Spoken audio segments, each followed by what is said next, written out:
Welcome back to the FNtasia podcast. We have two very special people in the building here with me.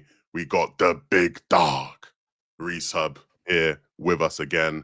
We have the chef himself, Mr. Cook, Teddy Moon. How you doing, bro? I'm great. How are you? Look, okay, so for the audio listeners, Teddy has on a chef's hat. So if you manage to find the opportunity, please just go and look at the YouTube video just to see this bit. And then you can listen on Spotify or Apple Podcasts if you listen to, or any other podcast platform, because the podcast is available on audio platforms. I feel like a lot of people don't know that. We get like YouTube comments about that all the time. You can watch it wherever. We had the Pro-Am take place this past weekend. And I mean, I know we overused this in the Fortnite community, but absolute cinema. What an event.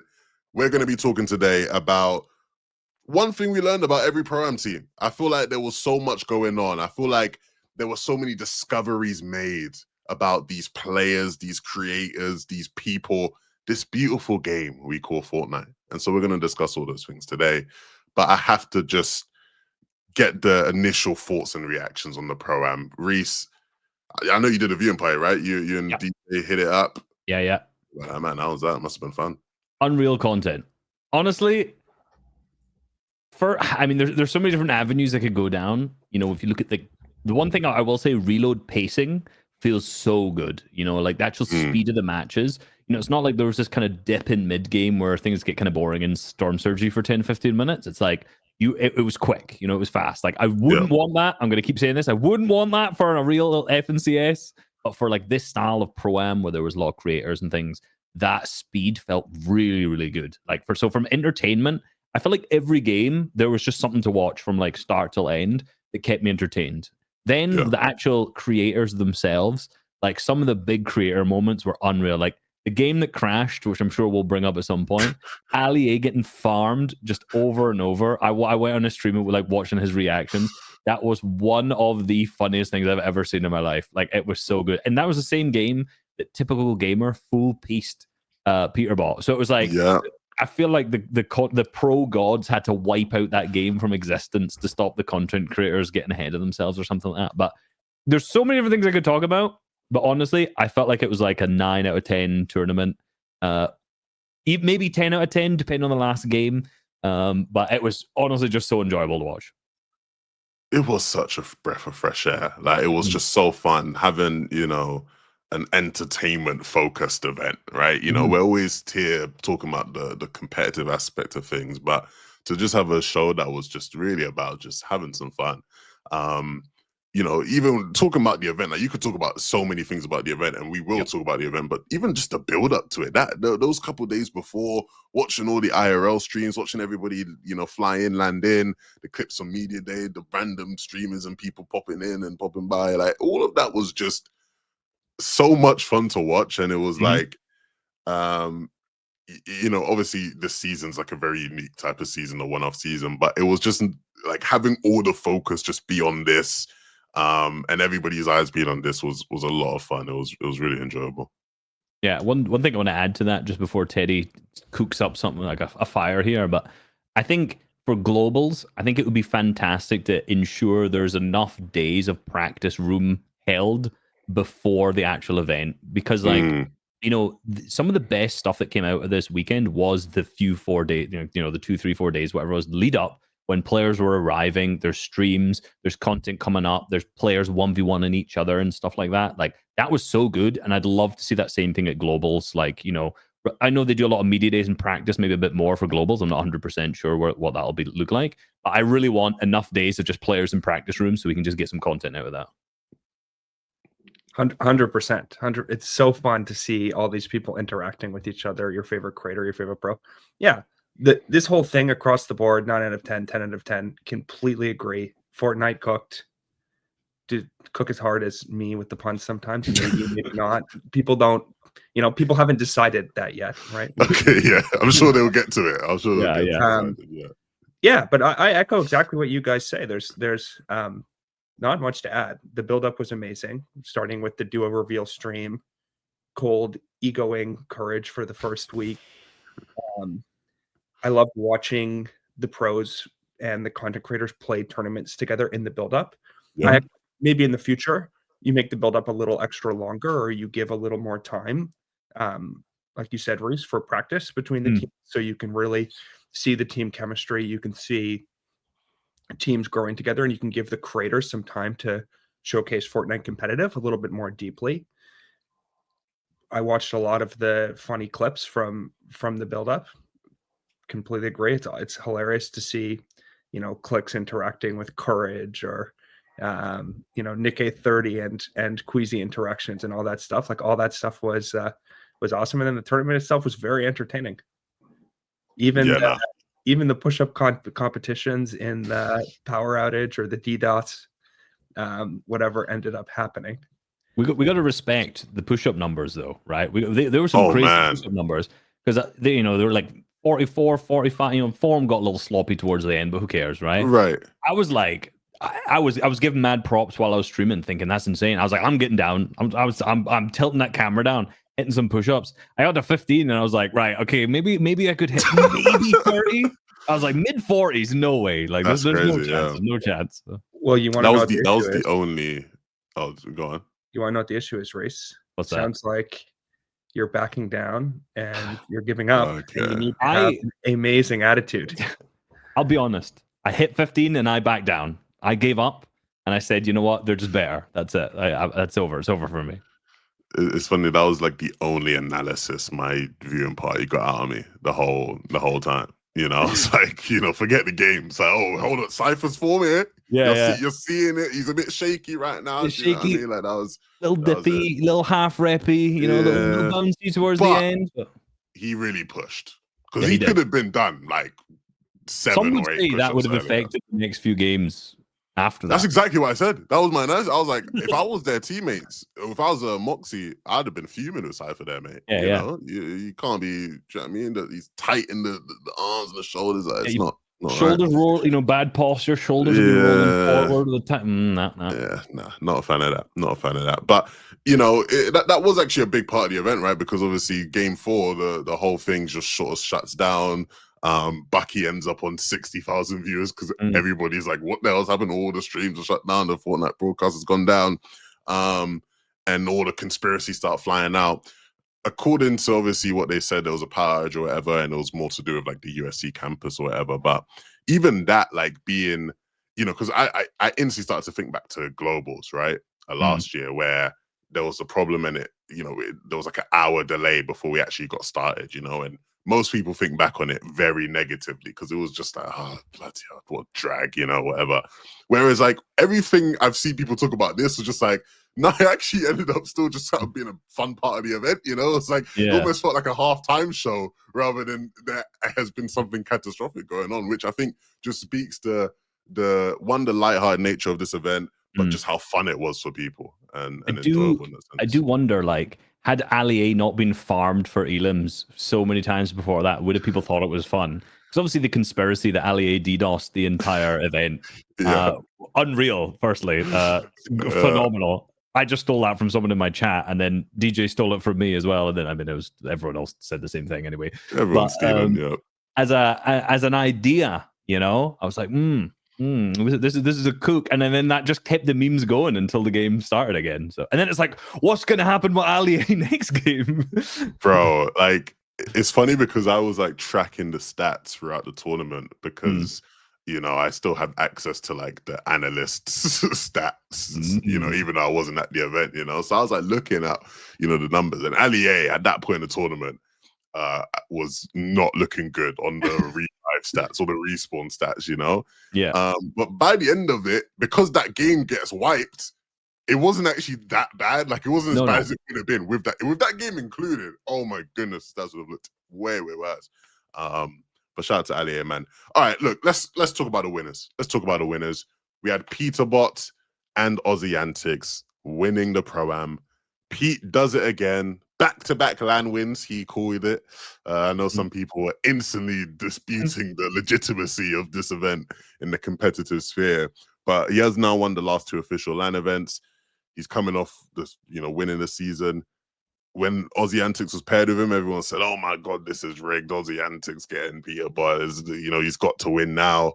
And they went out there and they won it. It was close by the end, but at times Peter Butt didn't make it feel close, just like Peter Butt does. I mean, congrats on them for the win. Big performances. 100%. I'm already working on a video talking about them, which shall not be out by the time this video comes up. So I do have a lot of insights. I'll try and keep it relatively save some. short. Yeah, I'll save save some for the video because I don't want to do it all. But yeah, I mean, I think the main thing to look at is just straight leaderboard. Like their elims they had 41.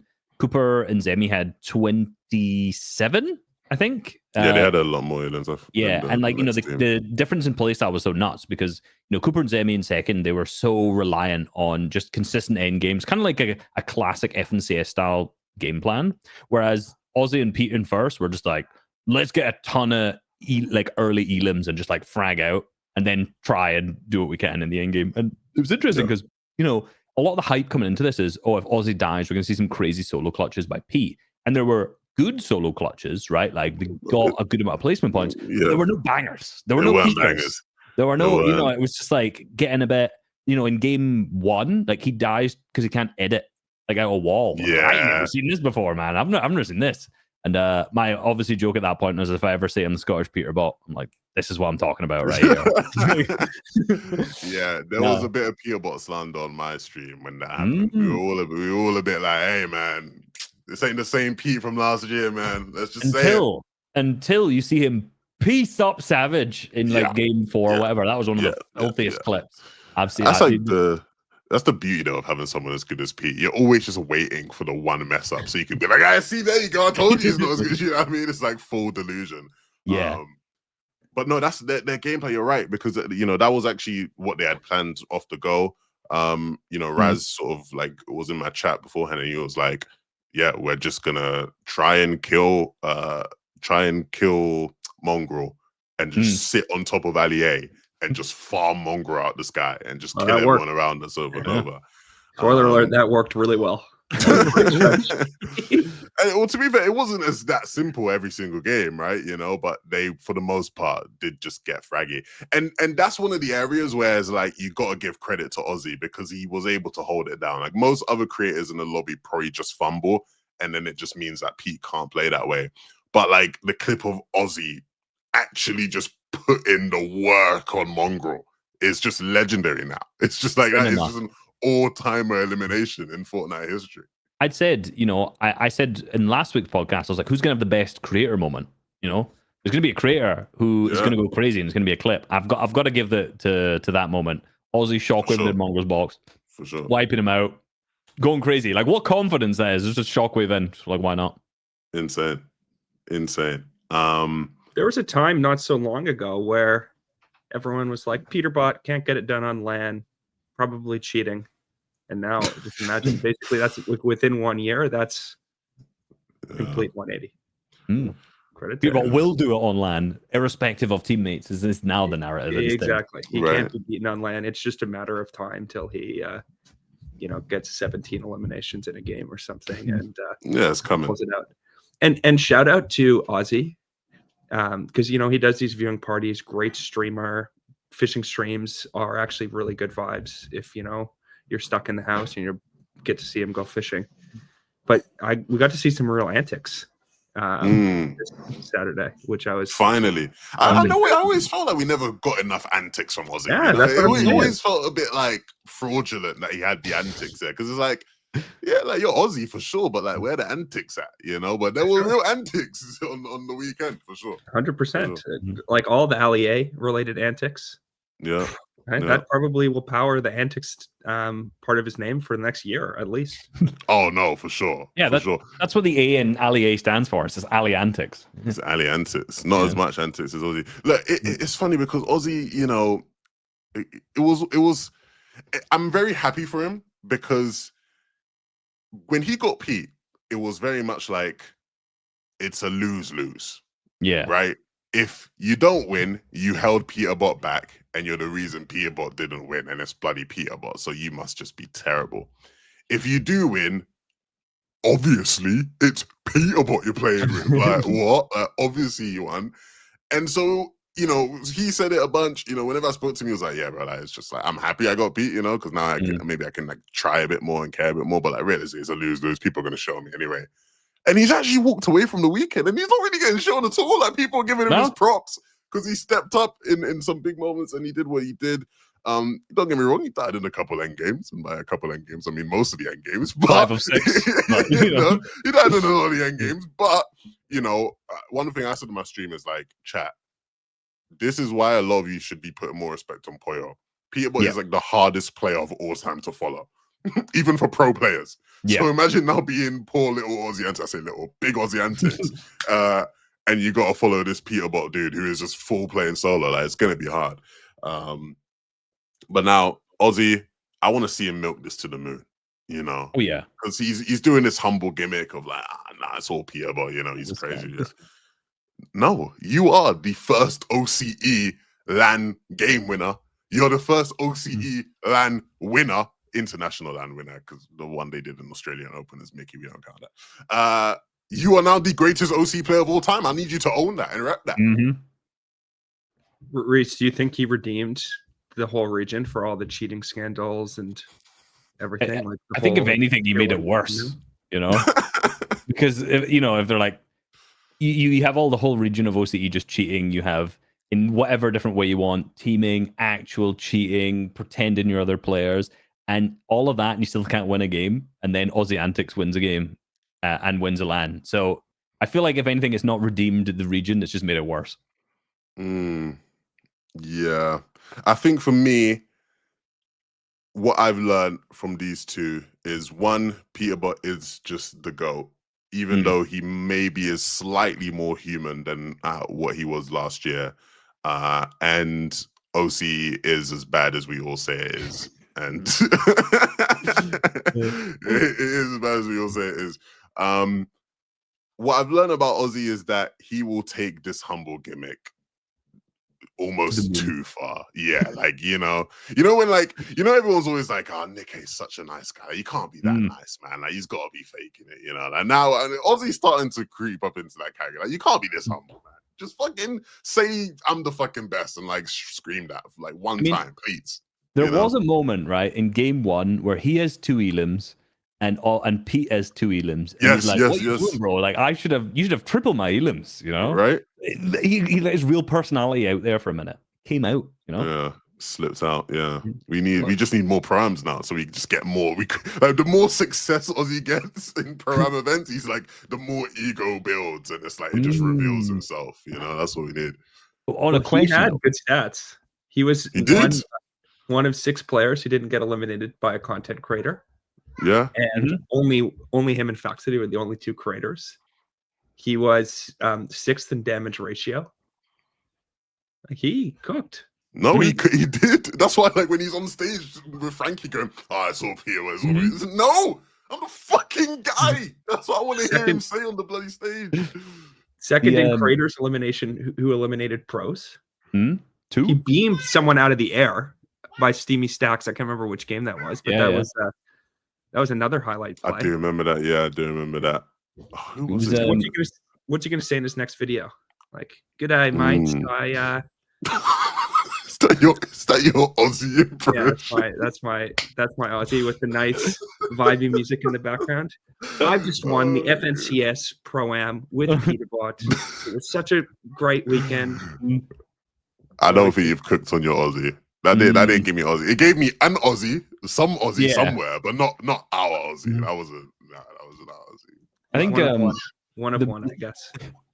The biggest, I think the biggest factor that he had was, sure, he died 5 of 6, in games right before, but there was only a single game he actually was knocked and respawned before that, and that was the game where Pete went to Dirty Docks, and then he landed on Slurpee at the top chest, but insta died and got shot off. So he ended up respawning at Dirty Docks rather than Slurpee, and then had to fly back, and he got knocked a couple times there. So, like, as his role as the anchor of not dying, right? Like, he is allowing Peterbot to go W key and get respawned safely if he needs to, if he dies. He's done that job phenomenally. I mean, you could say anyone could do that, really, if you got Peterbot, but he did it. He did it, yeah. Side, Yeah, he did it. He did his role. Props to Aussie Antics, man. Big props to him. Yeah. Did you guys learn anything else about those two as players? Any other inferences you're taking from their pro performance and their dub? No. Is Peterbot the GOAT now, undisputed? Oh, I don't know if that maybe it was FNCS that put him over the line, and we just didn't get to it when we chatted. Like, I get it, but I do think there's something ridiculous about this being the event that pushed people over the edge. Just like you had to see this to be like, no, he's definitely going now. It's like, not like we've been known this, you know. But I don't think it did for many people. I think everybody that already thought he was the GOAT just now thinks he's still the GOAT, and people who don't think he's the GOAT are just kidding themselves. And yeah, I'd say that's that. Look, the second place team in this event fought valiantly till the end. Could have won had the last sort of moments in the game gone a bit differently. Cooper and Zemi, a lot of people going into the event thought they would win. You know, when you asked me at the end, when you guys were pressuring me at the end of last episode about who I thought would take it, I said Cooper Zemi because they just looked like the team that was grinding the most. They looked the most prep. 6-game format, you know Cooper's gonna slide through on some sort of, you know, technicality and do something. Zemi had been putting in the work. It seems to handle composure and high, you know, pressure moments well. And they were so consistent. You know, they just battered down the rest of the competition on consistency. And after having a really great season as an IGL, like in NA Central, like Cooper came out again, just like led Zemi incredibly well, and they were a force to be reckoned with. Unfortunate, tough. It's a tough way to lose it in those sort of final moments there for them, but a great performance nonetheless. So when you say in the final moments, are you referring to the final moments of that last game, or the fact that Lachlan and Savage landed on Peterbot in the final match? I'm talking more about the fact that, like, mathematically, had he clutched, they win. No, like if he wins if he kills the last guy and then wins the 1v2, they just win the tournament, right? I think so. Was it +2 for the win? I think it was +2 for the win. Because he was second and there was 2 alive. Oh no, it's +1 for the win. All right, so still would have lost. Yeah. Yeah, because by 1 point. No, because I said if he killed the last guy, then won the 1v2. Right. Okay. Because I don't think he got the kill on. He didn't get the elimination credit for the last guy, like the other solo that was running about. I think the duo above killed him, or was it? Nico, well, then it would have been then they would have won 2 games, so they would have won tiebreaker. Yeah. So, like, obviously, it's a stretch that he wins the 1v2. Don't get me wrong, but like, it's a possibility in that moment. It is, That was interesting. I did think the last game was a little strange when I saw Lachlan and Savage landing on them on Peterbot at the start. I was like, I know it's a content tournament, and you know you do things for content. Like, I get it, but I just that it just felt strange to me because I went back and I watched from like their POV to see like what the comms like. Is it just like for fun? And they didn't like say anything on the broadcast or like during the game because obviously we couldn't see their comms beforehand. But it just seemed like a strange decision. Like, I'm just going to land on Peterbot in first. Potentially throw their game off, you know? But then it ended up just gifting them like 4 elims. And that 4 elims. I was going to say, yeah. It didn't work how maybe they intended, or maybe that is what they were intending. You know, we're doing you can swing either conspiracy either way. Either they're terrible people for trying to ruin Peterbot's tournament, or they were just feeding, and that's even more terrible. If anything, like I don't see the positive in it though. That's the thing. Like both sides are kind of like, it killed the vibe of the last game for me a little bit. I think obviously the game ended well because it was really close between them and winning. I think that moment I was like, it's a little strange. That's a little odd one. But anyway, back to Cooper and Zemi. You don't think they wanted the honor of dying to Peterbot? They could like tell their. They died enough to Peterbot. Probably had done that. Quite a bit. Yeah. I don't think there's more honor in it, but no, they were great. I think one thing that's interesting about this is Cooper been to any other lands other than the one he came first and second? Now was he? Yeah, he was there at Globals last year. Canada. And their land was ruined by Teeny and Chap messing with them at Nitro Dome. Well, he's had some good land performances then. Obviously, a win. Maybe he's a 6-game land guy. Maybe that's what I said, bro. He's 6 games. Just give him 6 games, and Cooper's gonna cook. And props to Zemi though. Like Zemi was top of most of the good stats for all content creators that were there, and I think that's probably I would say, very unsurprising going into it. Like, he's one of the ones who plays the most. He has the most experience. Like, obviously, he was predominantly a zero build player, but he could still build before coming into this. And then he also just like put in the most work as well. So for him to be like the top content creator, I don't think it was much of a surprise. But yeah, their consistency was absolutely nuts. They basically just had like the opposite play style from Peterbot, because like there weren't many games where they were getting like farming elims out of the sky or anything like that, or getting any end game elims at all. Like, one of the whole reasons they didn't win the tournament, in my opinion, was their second last game where they came third, but they had one elim. Yeah, and that was it. It was like, you know, when I saw them both in endgame and then I saw the leaderboards afterwards, I went back and checked and I was like, wow, Cooper and Zemi came third with a single elim. Like, that's actually, I'm not going to say bad, but it just shows like their play style is just placement. And in that format, it didn't benefit them as much, you know? Yeah. Yeah, they had almost half the average eliminations of Peterbot and Aussie. Like, I think when you look back, that's obviously the difference. But they were amazing. Zemi led the tournament, led the creators in damage ratio. They had awesome team chemistry. I watched a lot of their tournaments. They played together leading up to the tournament. And they had good chemistry. Zemi was always, okay, what can I do differently? What should I do here? They were learning from their mistakes the whole time. And then they played really well and really consistently. It's,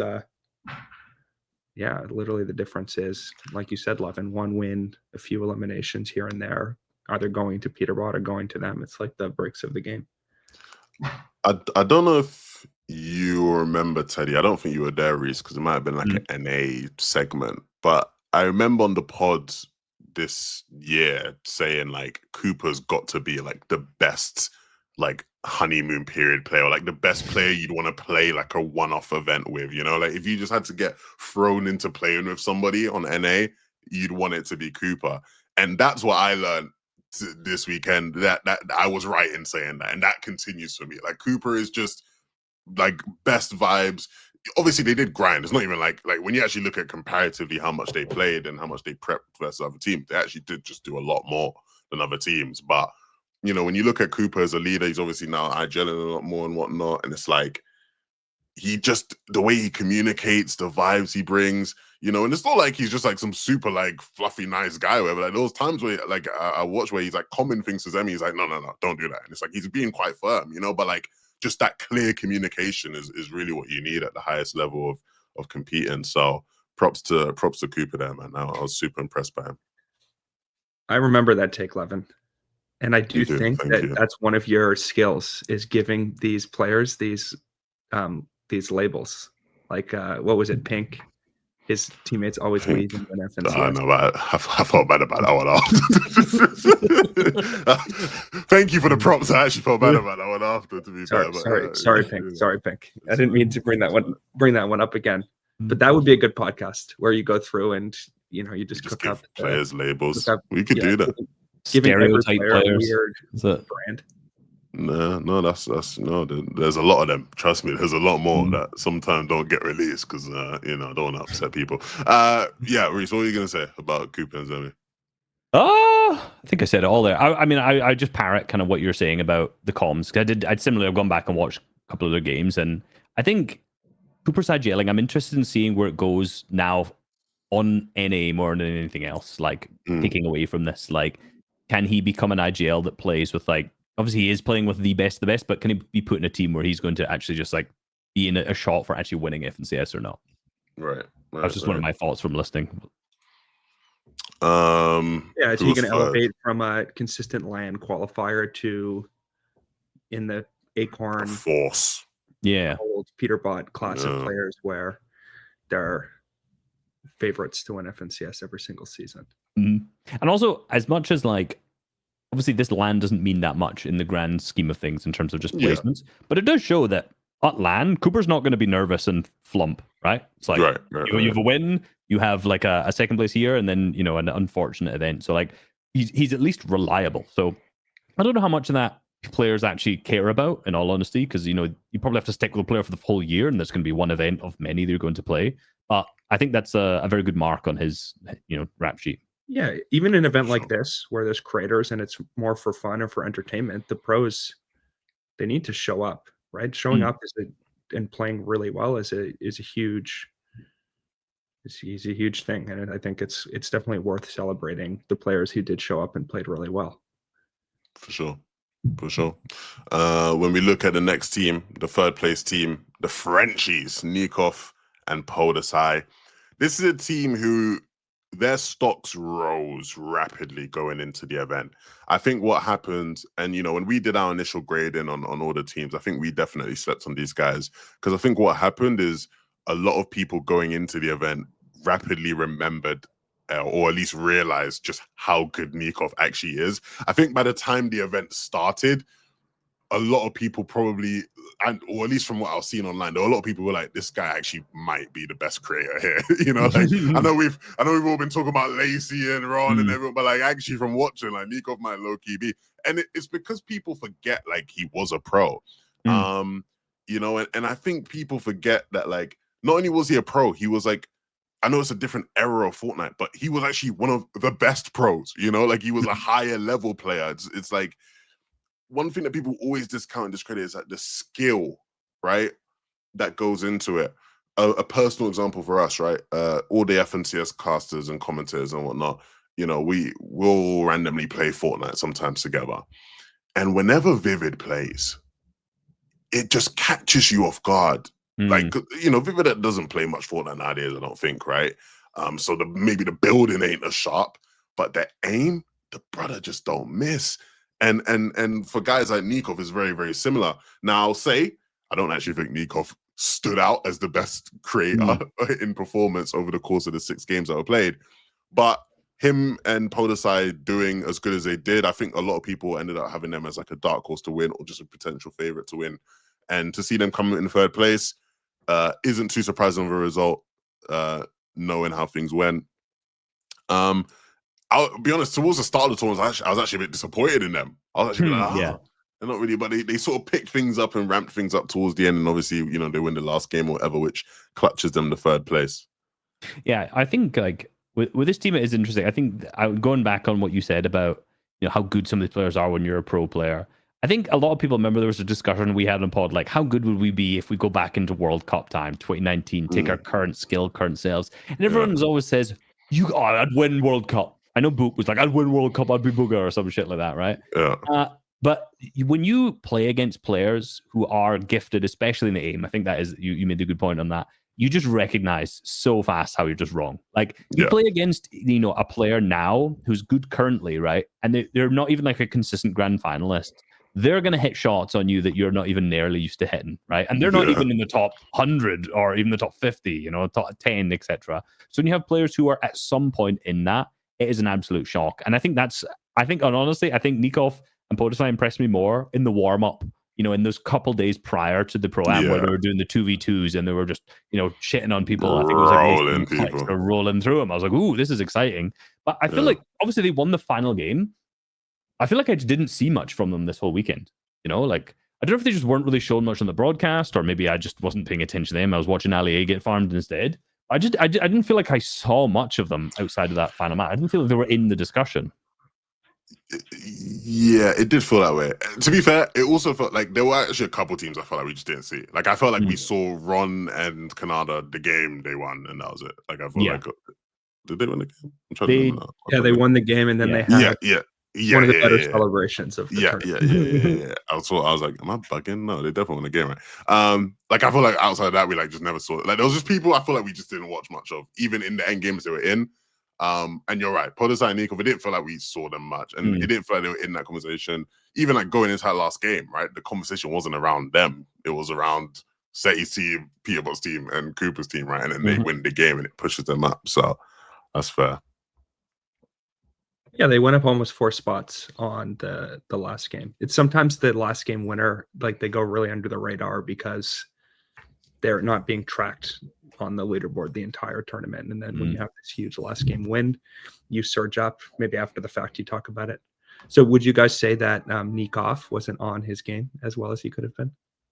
Nah. Nah, I wouldn't say that. It's just like they came third. Yeah. It's just a bad. That was a bad pun. We didn't catch your pun there. Sorry, we're too dumb. That was Nick off wasn't on his game. There you go. It wasn't Nick on. Yeah. Yeah, take off that hat, Betty.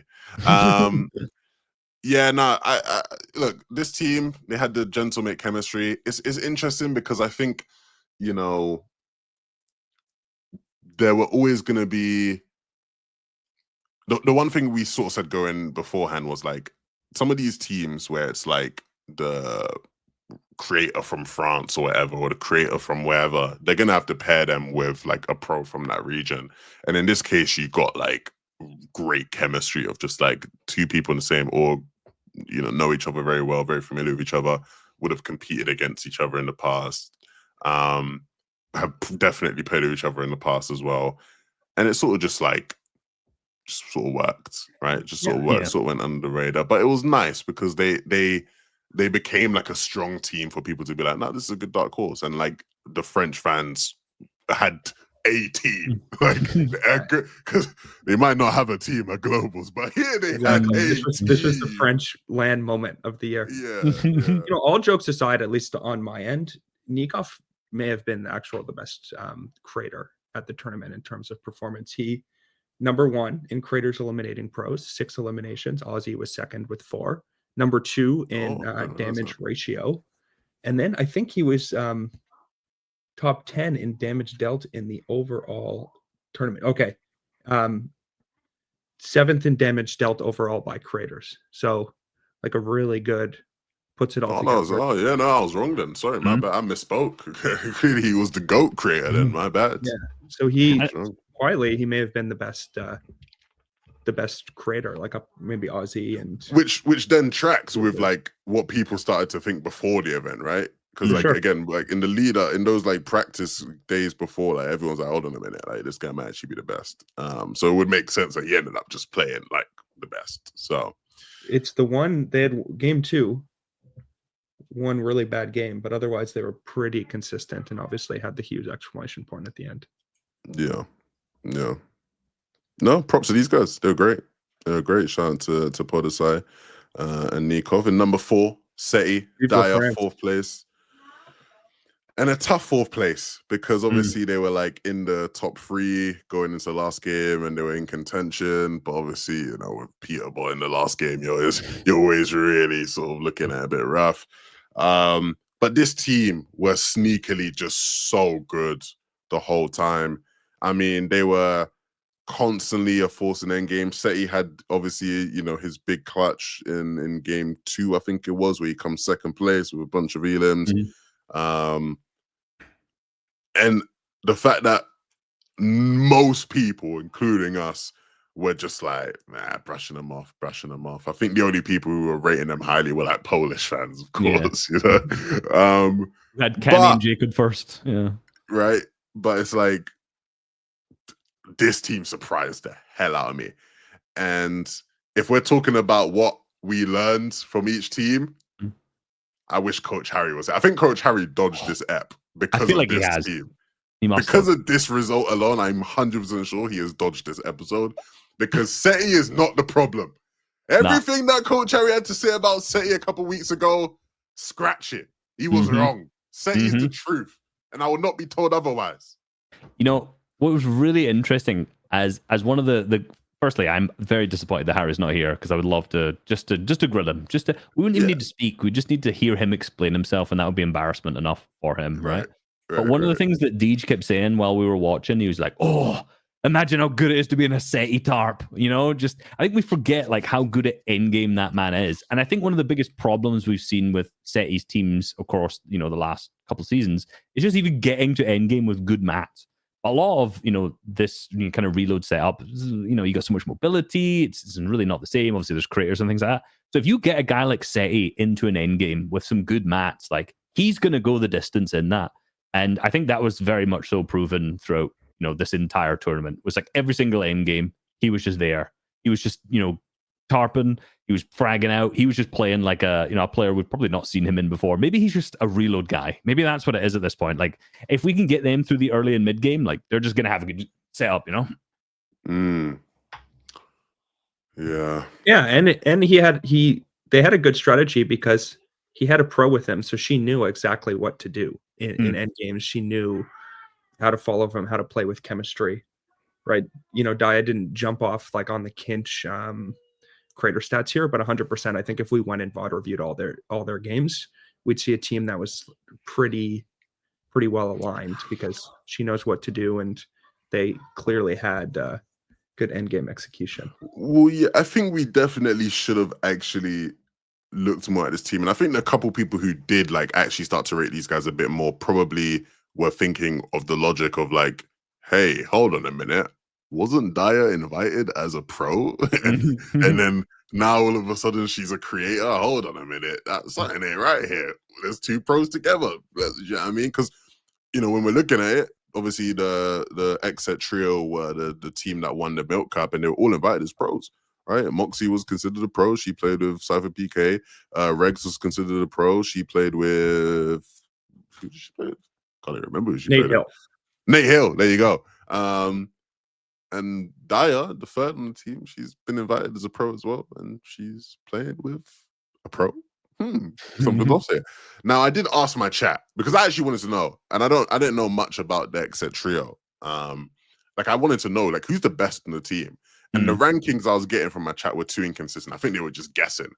But then what someone did say who seemed a bit more educated, they said that Daya has she recently stopped playing. So like the other two have been playing and they're still competing or whatever. But apparently Daya isn't playing as much anymore. Or I think someone said that she's Div 2, the other two are in Div 1. Which again, I don't know the situation. But either way, she surprised a lot of people, and they were a very competent team. Yeah. She's been competing for a really long time too. Yeah. Like I think since at least 2022, maybe before, she's been one of the best female players. So she's been competing for a long time. So it doesn't surprise me that set up with a high IQ, really competitive guy like Seti, that worked well together. Doesn't surprise me at all. The one thing I thought about this team was, when you see, say, the wides, the camera angle pans out and you see angles of, say, Kanada and Ron, they're just vibing. You see Peterbout and Aussie, they're sitting back with their feet up, chilling, they're relaxed. Seti seemed so Seti, he was my eyes are down every time, or a farm clipping basically as soon as the camera came by. But it did the vibe wasn't there. I feel like Daya wanted to have she looked like she was happy trying to vibe out, and Seti was doing his whole Black Mamba gimmick, he thinks he's Kobe. He thinks he's Kobe bloody Bryant. He was locked in, at the start they had they panned and they had the shot of Clicks meditating, and oh man, they went straight to Seti next, and I was like, oh, they're trying to catch him, they know it's coming, they're trying to catch him meditating too. The vibes definitely didn't seem to be as there, but I don't care about the vibes when I got the money. Fourth place ain't too bad, we walk away, we're happy with that one. So no, that was good. It was good. They were fourth on a tie break too, so one point here, 1 point there. Would have been the top swings three. The other way. Swings the other way. The next team, Kanada, Ronaldo, 5th place. I mean, this is a team that a lot of people initially obviously predicted really highly because you have former pro there in Ron, FNCS champion in Ron. You have FNCS champion in Kanada. And you have two guys who the vibes are going to be there. The vibes are going to be there. The chemistry is going to be there. They're going to get along. But really, as much as Ron and Lacey and some of these lot said, yeah, we're going to grind, they're not going to be grinding as much as they need to be, which felt to be the case. But they come in and they get 5th place. I felt like we just never saw them on the broadcast, to be honest with you. I couldn't tell you anything about what these guys did across those 6 games outside of they won 1 game. That's all I can tell you. Played low ground. That's what I can say. Their strategy was very much so play low, kind of like Kanada, get front angle, side tarp. And the game that they won, that whole game was watching Queasy Nikkei 30 on height. And firstly, Nikkei 30 was actually banging out that game. He was going crazy. And then it's just right at the end, you just saw them just spray and knock them into the storm, and that was it. So it was even the game that they won, I didn't even feel like I saw that much from them generally either. Yeah. Great celebration though. Oh yeah, that's what's important. Forget everything else. Good celebration. That was one of the moments, right? We like moments on this podcast, I'm told. I've heard of that. All right. And Shout out to maybe those guys. one more thing. Okay, go on. Ron seems to have caught the competitive bug again. Yes. He has, because Ron, for the people watching who don't know, Ron has now said he and Lacey are looking for a tier 1 IGL to play West FNCS next season. Now in the past they've tried to play tournaments before and we didn't realize how much you actually had to play to be able to actually even play the tournament. But they have some time to get there, I think. Will there be enough tournaments for them to play before there are next some season? rumors, and I saw a clip on X.com, the Everything app, yesterday. Sorry, what app? Sorry, I don't know what that. X.com, the Everything app. Never heard of that. Never I've never typed that into my URL before. It's happening on X. Never heard of that, mate. No. Sorry, I don't know what that is. So I watched 2 clips. I watched 2 clips of Ron and Lacey. The first, they call Peterbot, and they say, 100 grand, you come to West, you play with our trio. Peterbot says goodbye, hangs up the phone. Then they call one Martin, Mr. Savage Anderson, and they give him a similar pitch: move out west, 100K as well with us. I don't know. They didn't offer money. Okay. But Savage does have a plot. You know, he can kind of monetize the bigger clout, right? He's got all that designed. And Savage at least agreed in this video clip that he would be moving to West and he would be playing with Ron and Lacey. So we'll see. Developing story here on FNtasia, but I did see that on again X.com, the Everything app. You know, I think I actually saw that on Twitter.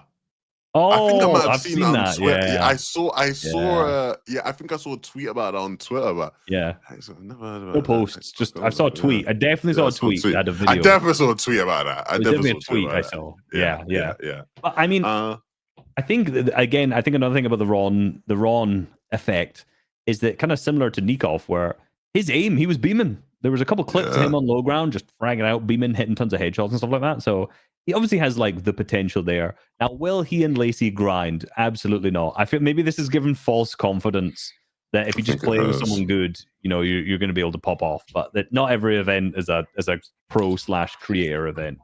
I mean, from everything I hear about playing on NA West, it just seems miserable. Like everyone always talks about it just being a terrible experience for good players because you just get like stream sniped and like people are just like, you know, like I don't know. I think it will be. I don't know. I don't really watch Ron and Lacey like their IRL stuff, but like I do think it makes sense for them, like in terms of content. Like it could definitely be hype and it will be like another segment. You know, these guys think in segments, you know. But I think they are underestimating how much time, you know, because it isn't actually just a segment. You know, it's like it's a time investment. If they could just pick up and just play Grands. Or like play, you know, FNCS, like that'd be sick. This, I can't believe I'm about to say this. This next bit is purely satire, and do not take this in for what the reality of it is. But this would be the one time where I'd be like somewhat okay with someone like playing on their account to get them there. You know, because like for the greater good, it would actually just be better for everybody if Ron and Lacey are actually just playing like NA West. I would say this: if Ronaldo makes grand finals, it would be this season. It would be the greatest accomplishment by anyone named Ronaldo. Okay, man. Okay. Teddy just lost 50% of his EU fan base amongst FNtasia in that one. No, look. I agree. I think it'd be great to have those guys play. I hope they do commit to it because, again, I just think it'll be sick. I hope they get someone really good. It's interesting because obviously if they end up with Savage or whatever, that's going to be crazy.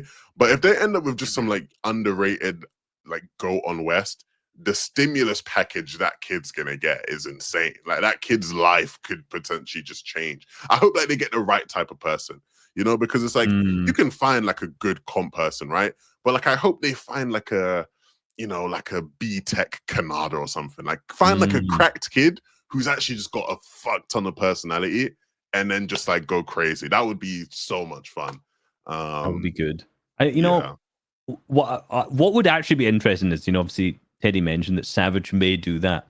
What a career trajectory that would be from retiring from competitive, right? Then you play one season and then you're like, I'm just going full content again. You know, you're like, you've gone content for 3 weeks, you go competitive, and then you go back to content again out there. But it's a different style of content. You know, it's like I'm in with the IRL streamer crowd, LA group, but I'm still grinding Fortnite. It's like such a halfway house in between still playing competitively and actually like doing full-time content.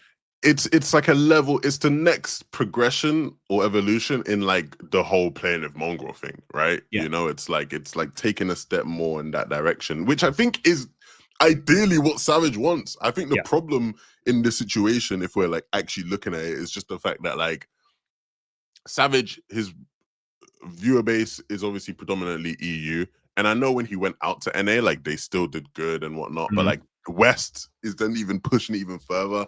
Different like I think the tournament start times for like EU fans for West is like insane. Like 2-3 a.m. or something. Yeah, like I saw like some German kid saying it was like 3 a.m., 4 a.m. for him. It's like that's just UK time is 2 a.m. till 5 a.m. Like it's like as unoptimal as you could get for an EU fan base. But Ron and Lacey will be grinding, right? They'll play EU, then they'll play Central, then they'll play West. Okay, buddy. Yeah. And then Asia afterwards, you know. Yeah. Of course, keep dreaming. Of course. Keep dreaming. No, yeah, we'll see. Well, it's an interesting development. We'll see whether that, you know, actually pans out and whether they actually commit to it.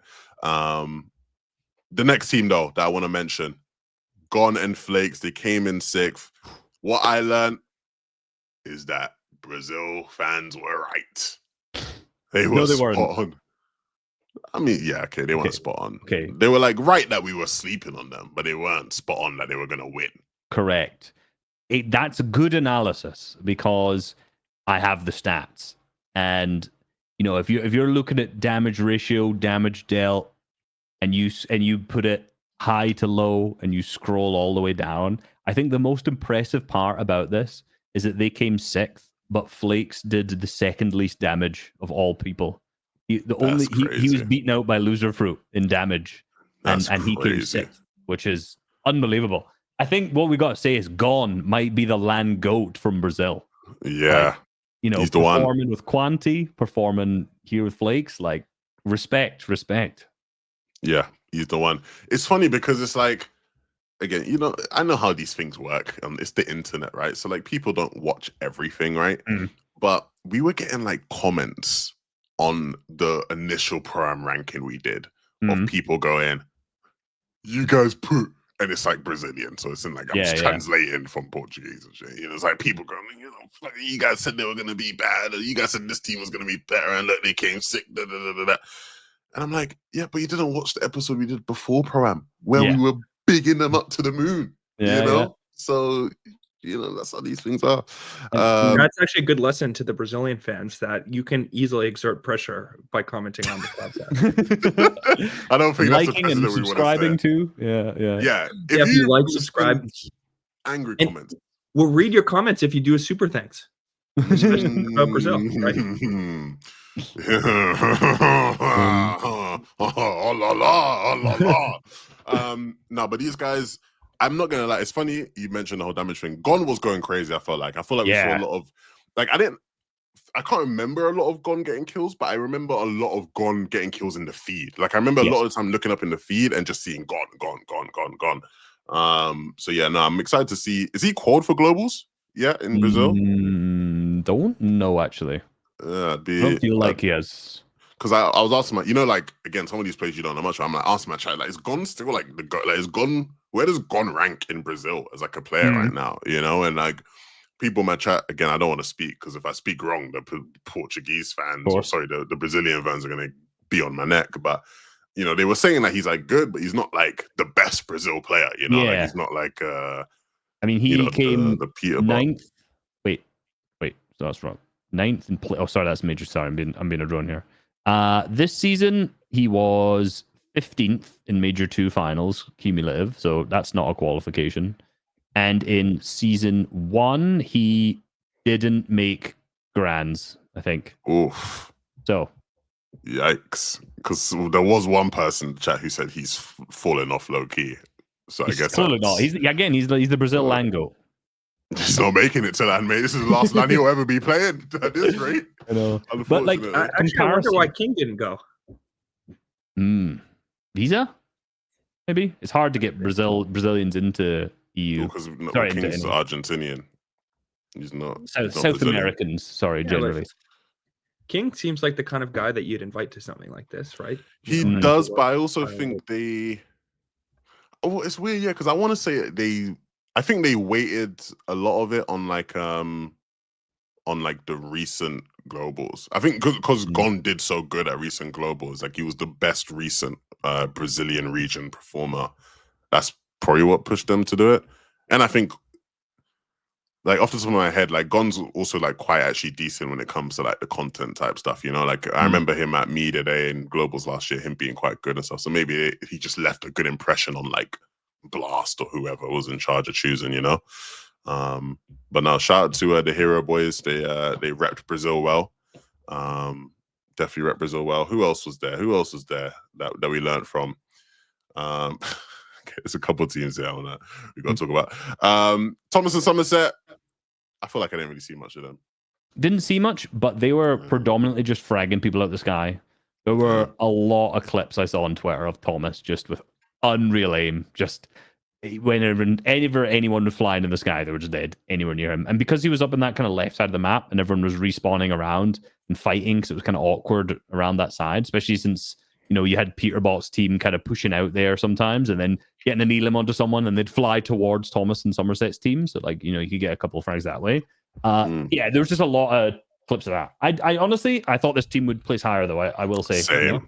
Yeah, I think the 7th was a little low for them. And they did nothing badly. They just did nothing exceptional either, right? Somerset played really well. 2 pro eliminations, 4th in damage ratio amongst the creators. So she did pretty well. And, I think I don't have Thomas's stats in front of me, but, what I saw, he was cooking, right? Hitting Second shots. highest elims. He had 21 and Peterbot 34. So it just did not come together for these two. Yeah. Like we had hoped.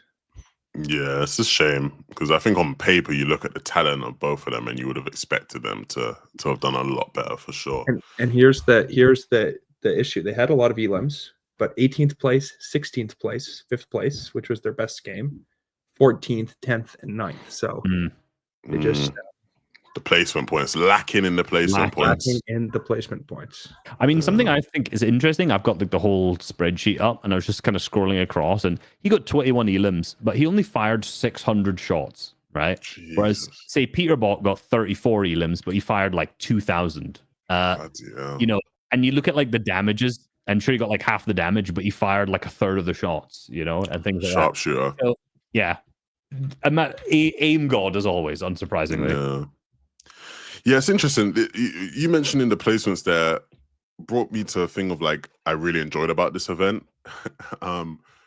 This isn't unique necessarily because every point format works this way, but the simplicity of the point format made it really easy to track and follow in the end game of just like it's not top. You just need to get top 10. Get in the top 10, and you're starting to get a point incrementally, and like that's like your placement points for the game. That was quite easy to track and follow. So there was like a lot of the games where it's like we're watching Peterbot solo, and it's like, okay, he just got to stay alive until top 10. He's good. He's good. Okay, he's in the top 10 now. Okay, he's gonna keep getting a point now. He's gonna keep getting a point now. That was really nice and easy to track, and I think that was good for a lot of the casual audience watching this event. I agree. I think it was good for this event, 100%. Like simplicity over everything, but it was so brutal. Like, saw. Getting to a top 10, especially when what was funny is the format actually made it worse, the fact that it was a pro-am, because naturally the content creators are going to die before you're pro. So, it might get from 40 people to top 12 people alive, but there's still 10 teams because there's so many of the content creators have fallen off early or something. So it's like the final minute or maybe minute and a half, and there's no placement points being divvied out yet, which obviously was brutal. But again, I think it was a necessary evil, I would say, so that it was more simple, and because it was just easy to watch. You're like, oh, he went in 11th, he got no placement points. Done. Watch FNCS. I don't know. I still don't know when people are getting placement points and like the big ones. I know it's good, and I know if you have a good game, it'll reward you. But like, I don't know when it kicks in. I think that's how the majority of Fortnite comp fans are, because you Yeah. know off of the feeling of, we understand the flow of the game, so Yeah. you know when someone's had a good game. But yeah, like I wouldn't as easily been able to tell you like, okay, now's the point where the placement's going good for them. For like most of them. This is such a pet peeve I have when I make videos where it's like, and their lead was just 16 points or 4 eliminations on day, like 4 Right? eliminations, Yeah. or Yeah.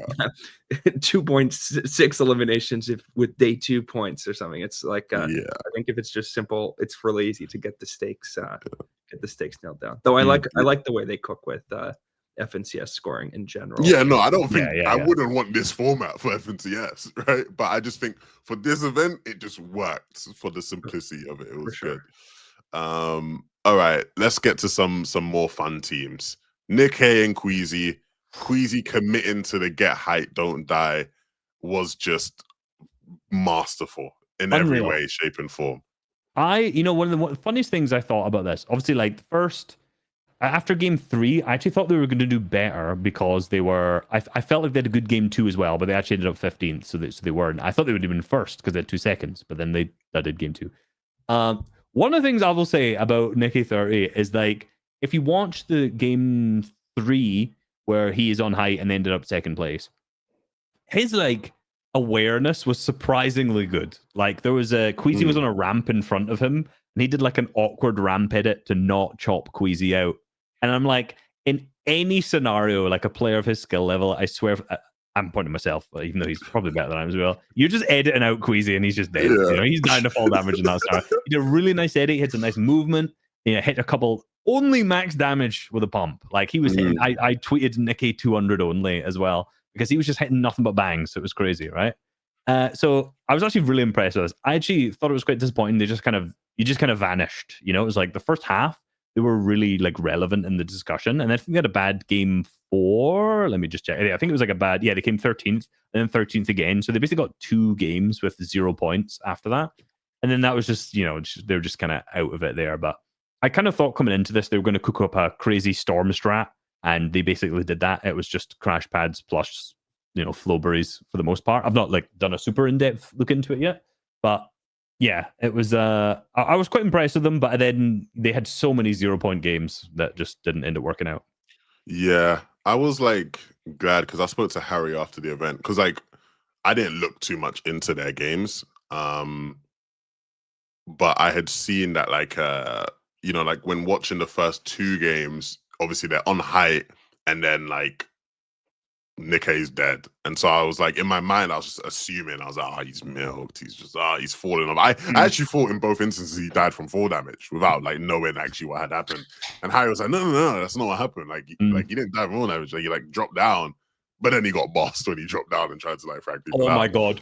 That was so funny, actually, because I watched that from his POV. You just reminded me of that, where Queasy was like, you go down and frag, because he had no mat. And I was like, Queasy will send anyone down. It's like, he's been playing with like Vino. He's been playing like, go down, get on the walls. And he just dropped down and just got instantly deleted. It was, I was laughing so hard when I saw that. But yeah.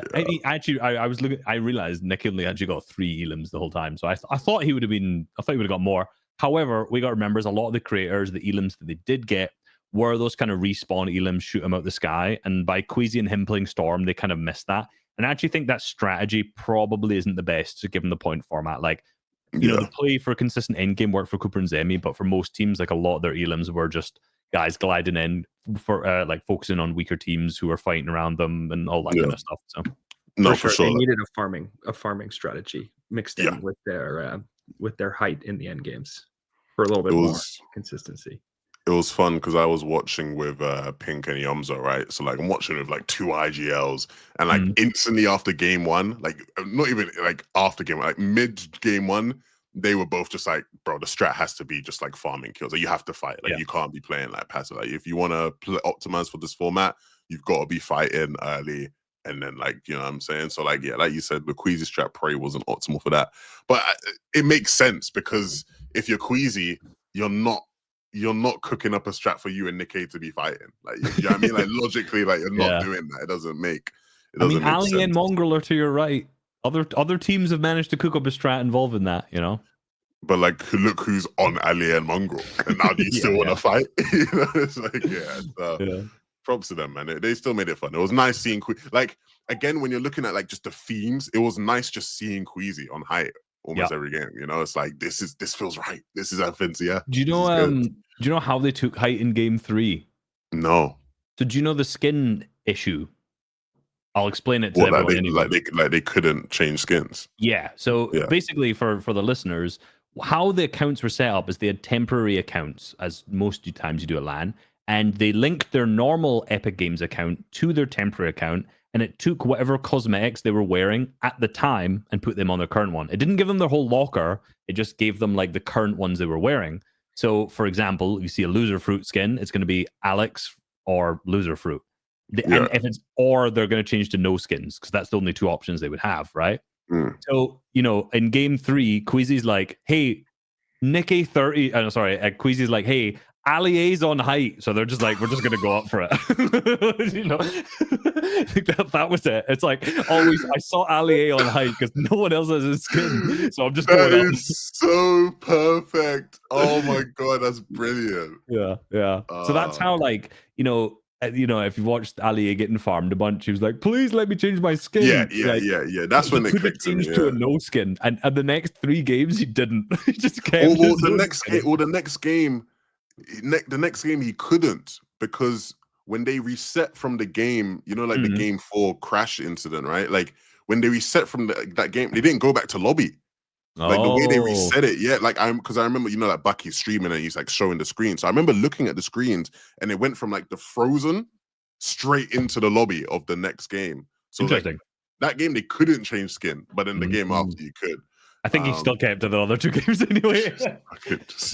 Shout out to him, man.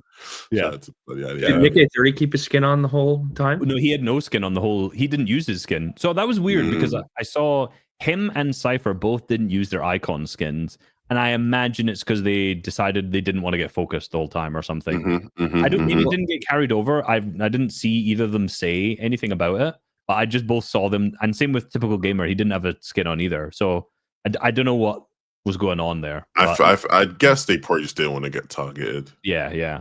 Nick A30 not wearing his skin sounds a little bit like I don't even want to say it. It's maybe blasphemous, but it sounds a little bit like backing down and a little bit like giving up. I just want to say, you know, mods are going to come after me. Mods, so, you know, you've actually, that might be your biggest cook of all time. Yeah, get that on. Jeez, that's a great point. Let's hope it wasn't that then. Let's hope it didn't transfer over or something, because that'd actually kind of break my heart a little bit, to be honest with you. All right, let's talk about the next team. Number 9, Faxity and Reason, who came 9th place. Faxity, of course, filling in, substituting for Amar, because Amar couldn't get a visa or whatever. I mean, Faxity, when you look at the redemption, obviously last globals he was there as a Yomzos, whatever, and gets kicked out of the LAN.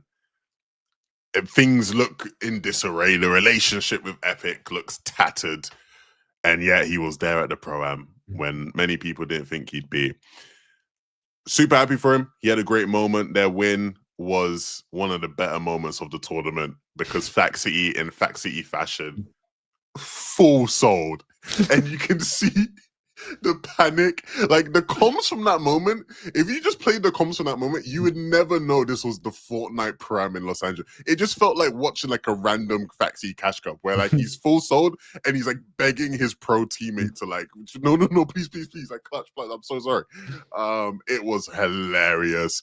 Those two were great, even though it was, you know, unlikely pairing or whatever, but it was really fun to see them play together. I think this win goes down as the worst LAN win Fortnite will ever have. Like, I would really struggle to see a win ever be worse than this one. It was genuinely awful in every way, in the most funny way possible. Because rewind 30 seconds and Reason's going down with a shockwave to grab some loot, and he shockwaves Faxity into Storm backside. Faxity shockwaves front side just with like 10 HP or 20 HP or something like that.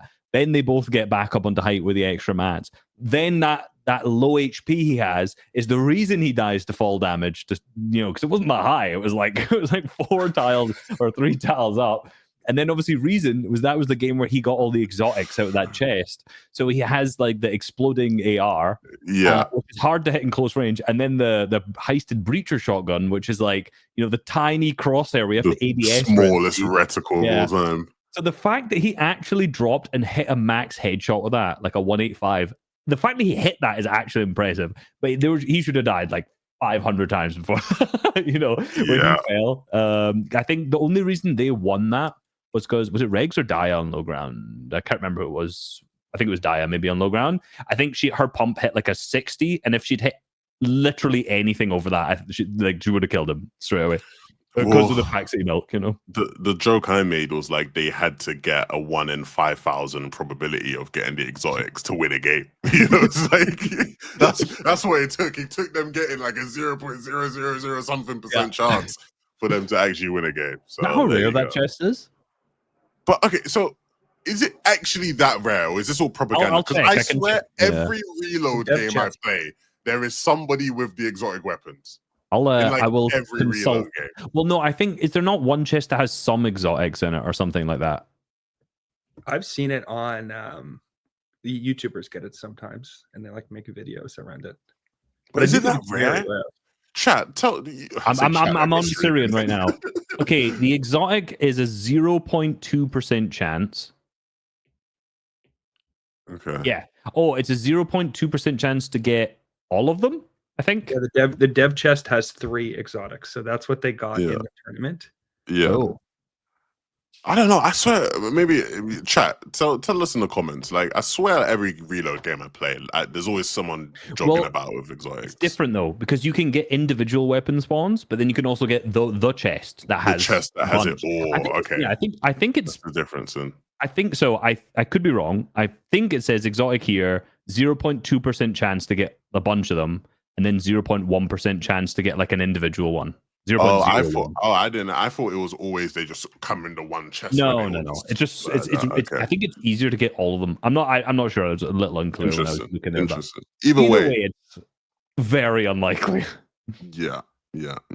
I mean, in a way, like, did you guys expect more out of this team potentially? Because like Fax actually only plays with pro players. Like you'd think Fax would have been like. Well, Teddy, what are the stats like for Fax? Did he perform like one of the better creators? He did.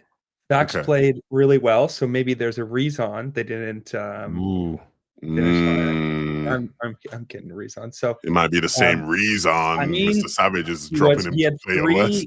He had 3 pro eliminations, which was tied for 3rd with Lacey, Zemi, and Typical Gamer. He was 3rd in damage ratio. Didn't he also not die to any creators? Like he was one of the people that didn't die to any creators. Yeah, right? I remember hearing that. That's not. That's not I think you said that on the pod about half an hour ago, mate. He was 4th in least damage taken, which could be a bad stat, right? It means you're not playing aggressive enough. Okay. But shout out to Faxity. Yeah, I think on the flip side, the pro has to carry a lot in this tournament. It's a pro app. Yeah. The pro is going to do the heavy lifting. And Reason didn't really do that much of the heavy lifting in this because, like, looking at the big stats, he got 9 elims. Peterball got 34. He got 9. Like Zemi got 8. And overall, like he was outplaced elim. Oh no, not outplaced, but outdamaged by Zemi generally. In terms of like elims, he was like 15th on the. But he saved Faxity in that one moment, so maybe that. But he did win the game. This just matters. But it's more like, I think he just didn't do as much as a lot of the other pros were in order to put them further up the leaderboard, For sure. Yeah, that makes sense. Sense. Now to a big disappointment, I think, for a lot of fans. Lacey and Clicks finished in 10th place. This is a team that, when the teams were released, most people had them in winning category. We did. Most people predicted them to do well. And then Lacey went to Jason Oween's party the night before. And all those predictions, I think, were out the window. Watching the start of the show where like Frankie's interviewing them all in the lounge, looking at Lacey, just go back and just look at Lacey. That man was not there. He was not present. It's really hard to play Fortnite with a hangover. Yeah. Really hard. You get so very nauseous. clearly. You get queasy when you play Fortnite with a hangower. You get very queasy. Yeah, you get very queasy. Not as good as queasy, but you get very queasy. Yeah, instant storm strats. You get after 5 beers, that's it. No, he was looking rough. I'll be honest. It wasn't good. I won't even bring up the stats. They're not worth mentioning. I don't think they weren't good. This was a disappointing team. It was like it was funny because they actually started good as well from memory. Like they were actually doing well in the first 2 games. You had a fourth and then a win. After that, it was basically die just before moving zones for the next 4 games in a row. So like they showed they had a potential. Maybe that's it. The hungover longevity got him through 2 games. That's as much energy as you can muster up with some caffeine. And after that, it was just, we're falling off. No, but you know what it is though? It's literally just like he was hungover as fuck. He felt terrible, and he was like, "Okay, like let me lock in." But let me, like, when you tell yourself like, "Let me lock in," it only lasts so long.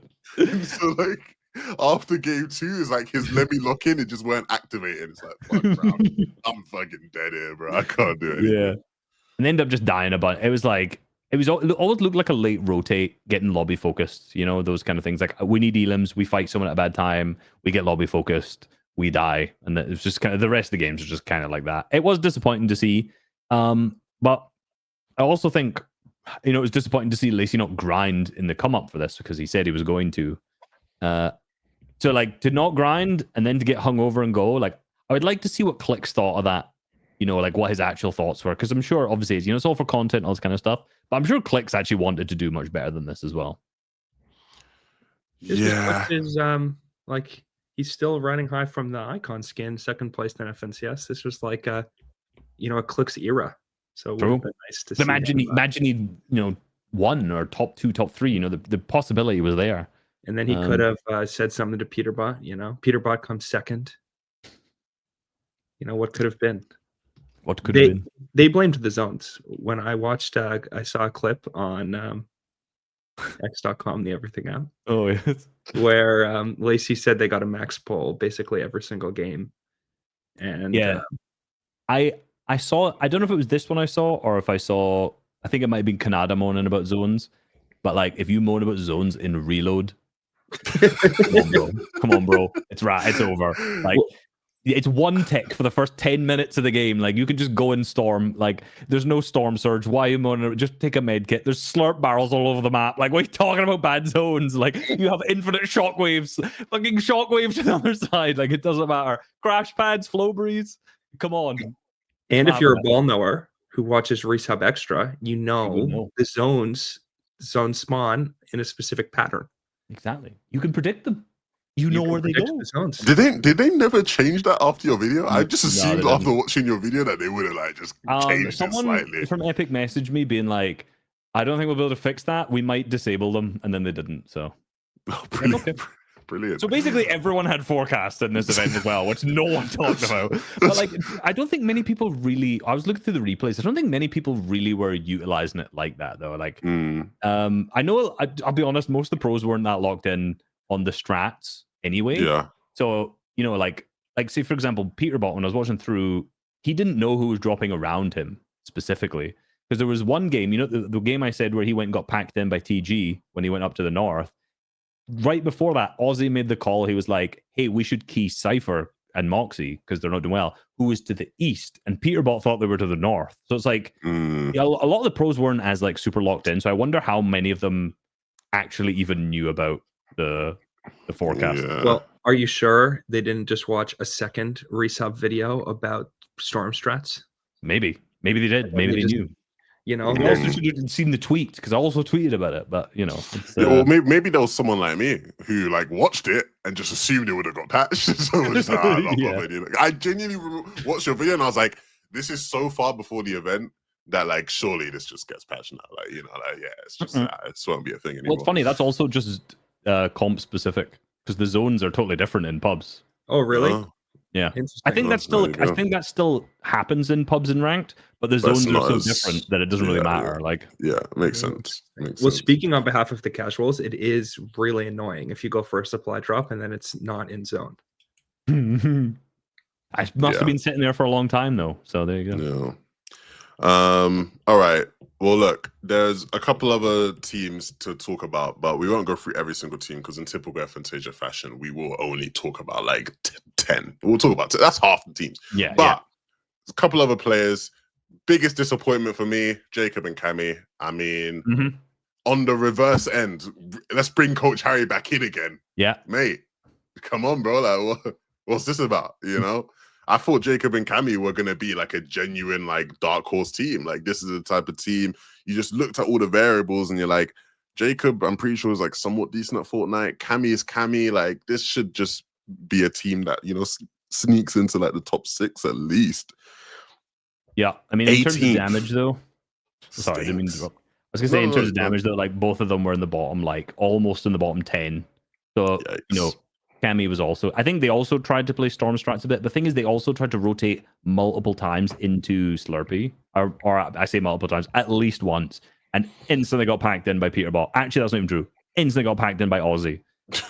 So, you know, it's like, I don't know. I feel like they're a team. We didn't see much, but if I was going to predict, they're probably trying a similar zone strat to Queasy's team, and then you know we saw how that played out. So yeah, I wanted to also mention Courage, because similar to Ron and Lacey, this whole experience I think has reinvigorated Courage into wanting to be involved in competitive again. Obviously, legendary caster, the GOAT caster, in my opinion, and he, you know, tweeted he even wants to commentate again, and I was like, he did tweet that after the event, and I was like, hey, Courage, man, they don't pay like how you were getting paid back in the day, so you might want to think twice about that. But it's good to see him wanting to make content, and we predicted that. I think on last night we were talking about that, like how this is, he clearly wants to keep it going after Pro-Am. And then we already mentioned him a bit, but dead last. Hey, look, that if there were, I was very unsure about who was gonna win Pro-Am, and you know, whenever we had those conversations, I was very the one thing that was clear as day for me, and I know for a lot of other people, was that Mongo and Allier were gonna come dead last. Yeah, I would like to see a prediction where they weren't last, because I don't think I saw one. I'll be honest. I think they knew it. That was it. You didn't believe. You didn't believe. It's funny because I'm not one to dunk, but like I do want to go back to like some of the like hate comments we got of people going, "How you predicting Manga and Allier like this?" and just be like, "There you go, mate." Ball knowers, everyone. It's not even ball knowers. It's just, it was so obvious that they were the worst team there. It was just so obvious. So one of the things I found the funniest was, by the way, I want to add, Allier made this show like so good, 10x better for multiple reasons, which I'm going to describe right now. The first one was he played one of the tournaments with Veno beforehand, and Veno posted a YouTube video of it. And I was like, well, I got to watch, see what's going on. The first thing he said was like, yeah, I haven't played a single game of Reload yet. And this is when they were at the event. This is like one of the skin cups, you know, like the day before. He's like, I haven't played a single game of Reload. So like the first part of the tournament was him like Vino teaching him how to drop, right? Like how to actually glide, because you could glide faster, you know? Oh my god. So that setting the scene and the precedent for where we are. And in that video, he was like, I totally forgot what I was about to say. He was like, I came in with this false sense of confidence. I thought I would just be good enough. And this was in the Skin Cup. Like this wasn't even in the event yet. He was like, I had this sense of confidence, like me just playing, like I'd be good enough to get by. And he was like, you know, they're not meant to be like content creators here. And I was just kind of sitting thinking, like, there are a lot of content creators here, but unfortunately you are, you know, not the best of them, let's just say. So then obviously come to the event, and I didn't expect that Allier would have such a massive impact on who wins this tournament. You know, I'll be honest. If you'd said to me like Allier will turn the tides of who's going to win this, I would say there's absolutely no chance. I never thought it would be the fact that they just farmed him for kills for the whole time. I mean, it's safe to say Pete doesn't win without Allier. 100%. So he can thank Allier for that. But game 1, Allier almost kills Peterbot, which also would have been the best moment of the entire weekend. Undoubtedly, there's no question in my mind. Like one of the best moments of all of Fortnite. Yeah, that would be. Undoubtedly, actually. He's like spraying him with an AR, and I'm not going to lie, in replays, I need to check his own stream to see, but in replays, it's just Bloom the reason he's missing. Like, the crosshair's on him, and it's one bullet that needs to hit him, and I think he fires like 3 or 4 before Pete gets like a ball in between them. Yeah, and I was like, oh, imagine that would have gone crazy. That would have been so good. Yeah. Shout out to Allier and Mongrel, man. It's good that they seem to have fun out of it. Like, Mongrel seemed good vibes, and he seemed excited for them to do another program after on social media. I will say, obviously, everybody, like, the most legendary thing about it was obviously that cancelled game 4 where Allier is just dying over and over and over again. And I think the funniest part about it for me is the fact that at no point does Mongrel say, just die above me so I can I have 9 boxes down here, just die on one of the boxes. And it's just like Mongo's just laughing while he's just dying. Oh, and like he just keeps gliding away and away and away. And like, sure, yeah, they might just get like lobby sprayed if he lands like on it, but it's like Mongo at no point is like trying to help. He's just laughing at him. It's just so good. So good. Oh, that's got to be one of my favorite Fortnite moments of all time. That's what I'm saying. That's why that cancelled game, it was fine because the content in it was just so good. Yeah, it was brilliant. It was brilliant. Teddy, was there anyone else in the bottom 10 that you had any remarks on? Anyone who let you down? Anyone who surprised you? Oh, there wouldn't be surprises in the bottom 10, just letdowns. I am let down by Mongrel a little bit. I am a sucker for the Mongrel comeback story. All right, let's cut his microphone. Let's get this. Okay, a few thoughts. Alex and Lucifer started off really strong. Alex, in particular, they had an 8 elimination game, so and then they just fell off of a cliff. So that was too bad. And then I echo what you said about Courage. Like, it's awesome to see how enthusiastic he is about Fortnite competitive now. I watched a lot of his grand finals watch party, and he was super into it. Super into it. So that, I mean, just on that alone, the pro-am did its job, right? There's, I think, and yet another surge of enthusiasm for Fortnite competitive. And that's awesome. That's all I love to see when Fortnite competitive is doing well. For sure. Now the rest of the season is going to be awful. Oh, yeah. Problem. You have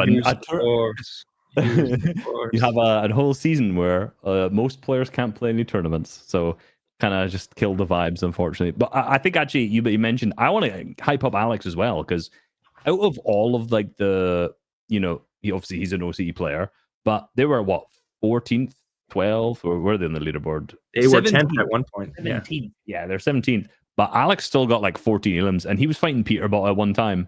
And I can't remember which game it was, like 3 or 4 or something like that. And after he killed him, it was very close. Peterbot killed Alex. He was like, wow, he's not bad. So that's like the nicest compliment someone from OCE is going to get. Like, Peterbot says, wow, he wasn't bad. It wasn't like he's really good. That's a dub. Next to Aussie winning the LAN, that is the second biggest achievement 100%. Of OCE. Yeah, for sure. I think we all agree we want to see the pro-am again next year. I think the reaction from everybody, to me, suggests we will be seeing the pro-am next year again. There's just no way they don't do it again after how positive everything's been about it. The question then becomes to you too. What do we do differently next year? What do we add? What do we do differently? I know the big one when the program was first announced was everyone was like, this is sick, but can we have like an actual maybe comp tournament with it, like a solo LAN with it, the next day or something? Like, do you guys switch it up? Obviously, I know last week we talked about like maybe making it trios or squad. Like, what would you guys do different next year about it? Nothing too big, nothing too small. Just what's like the big thing you would do? I think number 1 is make it a 2-day event with 2 events on each day, with a different event on each day. 100%. Like, I think you can mix this in with an all-star event, You have 1 day of all-starry stuff. You've already got the pros there, right? The content creators can do something else at that time. I don't know what that would be. You have 1 day in that, 1 day of Pro-Am. So it's like 2 days of content rather than just a single one out of that. If you try to make it a pro LAN only, like a solo LAN, as much as I would love that, I think the logistics would just be kind of difficult. Like, get 100 pros out and all these content creators have one on 1 day, one on the other is a bit strange. Whereas if you're spending all this money to get all these pros and content creators out, might as well have them for 2 days and do 2 different bits, interesting things with them there, I would say. Honestly, outside of that, there's not much I would change. I think it was fantastic from start to finish. It was way better than I thought it would be. Great viewing event. Reload worked really well for it, not for normal competitive. And basically it was just a good watch. Like, there wasn't a huge amount of things that I would change at all, honestly. Yeah, I think I agree with Reese. This was like nearly a perfect event. I'm not convinced that we would want to make this trios and add more celebrities. I actually thought the gameplay was pretty high quality in general, and the Allier thing was funny. But if that was happening 4 times every single game, where it was just like, Marshmallow was like smashing his keyboard because he was getting farmed with his giant skin, with his giant head on his skin, I think it would have been worse. Yeah, and I think the question I was going to ask you guys, and maybe I'll just go first, is if I was to design my perfect year of competitive Fortnite, 100% you'd keep this Pro-Am. Yeah. 100%. You'd keep the normal FNCS to globals. And then, yeah, some kind of like perfect, Epic's cooking for us, right? Just imagine that I'm Epic now. Epic's cooking for us. But some kind of solo LAN would be like would make it Fortnite competitive perfect, I think, next year. 100% agree. Couldn't agree anymore. Yeah, I agree. Yeah, I fully agree. I think what would you change? For me, I would like to incorporate another day into this Pro-Am weekend. I think doing something akin to the All-Stars would be great. Like I think having something that's fun still and lighthearted. And I think there's still creative ways you could involve the creators into the All-Stars nature of it. Like, if the creator they're signed with is like their coach and their representative or something, you make some fun content out of that. Like, I'm sure you could do something fun there. But yeah, definitely like some sort of All-Star element, because I think All-Star was great and like people enjoyed it, and there was like something there, and we just never did anything more of it. And obviously that was All-Stars was Blast's first Fortnite event, so that was what they actually came in with. So I'd love to see them sort of reiterate on that. What do you and guys I agree think? to the I was gonna say, I agree. Something solo. I don't know if working a solo final into this Pro-Am weekend would be optimal. I wouldn't mind it for sure, but like I'm trying to think on like from a realistic perspective. I think if you could have 3 LANs a year, and like one is a big solo event, one is globals at like near the end of the year, and then one is the Pro-Am weekends, I think that'd be that'd be like so good in terms of just the flow of a competitive Fortnite. Yeah. So what if you did this 6-game tournament? Okay. Each game is a different season from the history of Fortnite. So it's like game 1 is, I don't know, like chapter 1, season 4. Game 2 is World Cup season. Chapter 1, season 9. Game 3 is the chapter 2, season 2. Game 4 is Stark season. And then it goes on down the line. What if they did something like that? It's completely random every single game. So you only know once you're in the island, and it's Victory Cup format. So every game is a win. Oh, you can't prep. That would like buff like Cypher PK and stuff, and Nick 30, because these guys like they know the random stuff from the season so well. Especially if you kept like the pubs loophole, they'd like, oh no, this is you like need to get this key to this thing. And it's funny you say that. Trust me, the pros are still the fact. Of course, you think Cypher knows his stuff about chapter 2 map? These pros, they were pros, like they would know. Trust me, they would still be the fact. The one thing I would say, just as a quick addition, that you made me think of there would be an alternative next year would be I actually wouldn't mind a map rotation still in the tournament itself. Yeah, So, you know, you've got 3 reload maps, 6 games. It actually wouldn't have been that bad to play 2 on each. Obviously, I think the initial map wouldn't have run as well, but I think that would, you know, having a little bit of a rotation of the best maps would get rid of some of the issues of like farming specific players. Say, for example, Yeah. like Mongrel Allier, right? Like you land Slurpee, Mongrel Allier is going to be to your south every game. For 6 games in a row, it's like you can just farm them off spawn. However, Right, for right, like right. a different map, they might be a completely different side of the map, and you have different teams to fight off. And it's not like these are completely random maps. You never have practiced or anything. You know, you can play them in ranked, you play them everywhere. They're already there. Yeah. I think having like 2 of each for a 6-game format would actually make things a lot more interesting and a little less farmy, I would say. Yeah, I love it. Yeah. I love it. I can imagine, Zeke. What up, Fortnite fam? Today we're doing a special tournament. Players usually pick their drop spots, but today they'll have to adapt because they don't know the map that they're playing on. It will be a past Fortnite map. That'd be sick. So, That'd be fun.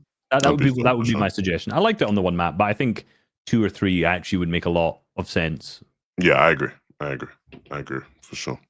Let us know in the comment section below what you would change to the perm, and like go for it, because you never know, there might be someone from Epic or Blast reading the comments and who might take your idea and use it. So put them down below.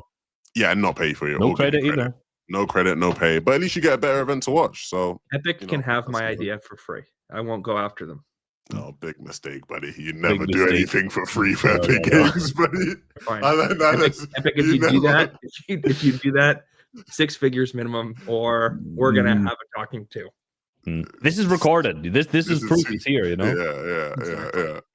All right. Thank you guys for joining me as always. We'll be back with another episode next week. Hopefully we can get some interviews running during this weird rest of the season. So if you want to see us interview someone, let us know in the comments section if you've made it this far, who you want us to interview. And yeah, we will see you all on another one. Bye-bye.